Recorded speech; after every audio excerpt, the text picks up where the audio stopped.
del déglu del xool Feeling Dakar site bi lay jox information yu leer Feeling Dakar yaa ngi Feeling Dakar di nga am info yu leer ci people et sport politique Feeling Dakar yaa ngi Feeling Dakar Feeling Dakar notre plateforme d'information. Quelles sont les peines encourues selon le code pénal sénégalais par les membres de la Légion d'intervention de la gendarmerie que nous avons identifiés qui ont participé hier à l'arrestation arbitraire puisqu'illégale de M. Sonko?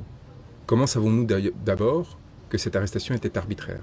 Tout simplement parce que le ministre de l'Intérieur, Antoine Félix Diome, l'a admis dans une intervention à la télévision en indiquant qu'il ne s'agissait pas d'une arrestation, alors que les images le montrent clairement, mais d'un transfèrement décidé sans base légale et qui aurait été éventuellement expliqué, sinon justifié, et en tout cas en aucun cas fondé, par la découverte, une fois l'arrestation intervenue, donc, de billes et de lance-pierres dans la voiture de M. Sonko.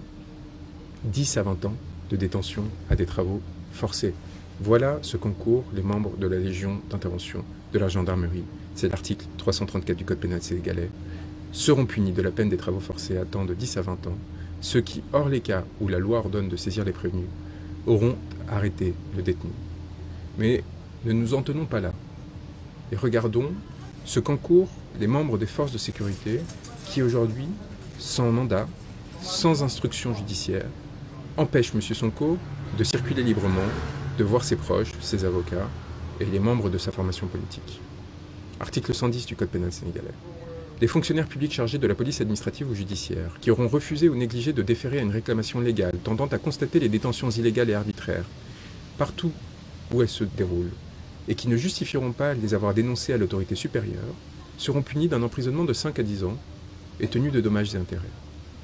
Seront également punis, article 113, de la dégradation civique, tous procureurs généraux, procureurs de la République, substituts, juges, officiers publics, qui auront retenu ou fait retenir un individu hors des lieux déterminés par le gouvernement ou par l'administration publique, sans qu'il ait été préalablement mis également en accusation.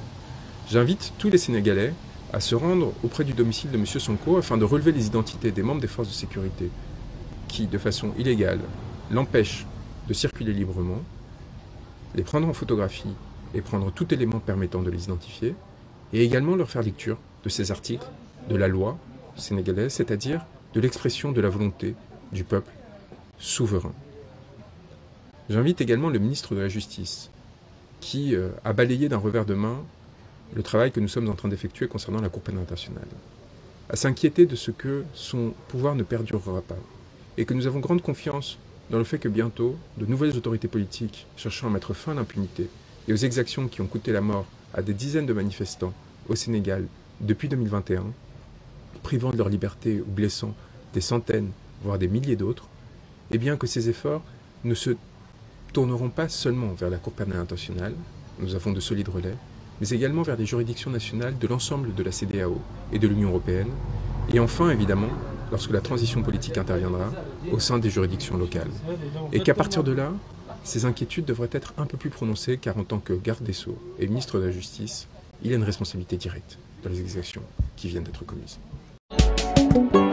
del déglu del xool Feeling Dakar site bi lay jox information yu leer Feeling Dakar yaa ngi Feeling Dakar di nga am info yu leer ci people et sport politique Feeling Dakar yaa ngi Feeling Dakar Feeling Dakar notre plateforme d'information.